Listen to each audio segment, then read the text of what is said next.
బాదం పాలు తయారు చేస్తున్నామండి. దీనికి ఒక 100 గ్రాములు బాదం పప్పు అండి. రాత్రి నానబెట్టామండి. బాదం పప్పులన్నీ ఒలిసేసి శుభ్రంగా ఇట్లా పెట్టుకున్నానండి. ఇక పాలు వేసుకొని మెత్తగా పేస్ట్ చేసుకోవాలండి. ఇదిగోండి 100 గ్రాములు బాదం పప్పుకి 1 లీటర్ పాలు తీసుకున్నానండి. ఇవి పొయ్యి మీద పెట్టి బాగా మరగనివ్వాలండి.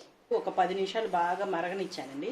ఇప్పుడు మనం మిక్సీ వేసి పెట్టుకున్న బాదం పప్పు పేస్ట్ వేసేస్తున్నాను. 2 యాలక్కాయలు కొట్టి వేసాను. కొంచెం కుంకుమ పువ్వు వేసానండి కలర్ కోసం. పాలు చిక్కబడే వరకు తిప్పుకుంటూ ఉండాలండి. ఎంత చిక్కగా ఉంటే బాదం పాలు అంత టేస్ట్గా ఉంటాయి. 1 గ్లాసు పంచదార వేస్తున్నాను.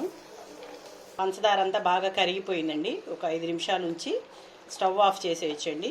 కొంచెం జీడిపప్పు వేసుకొని మీకు ఇష్టమైతే వేడిగా ఏదంటే ఫ్రిడ్జ్లో పెట్టుకొని కూల్ అయినాకైనా తాగించండి. హాట్ సమ్మర్కి కూల్ బాదం పాలు రెడీ.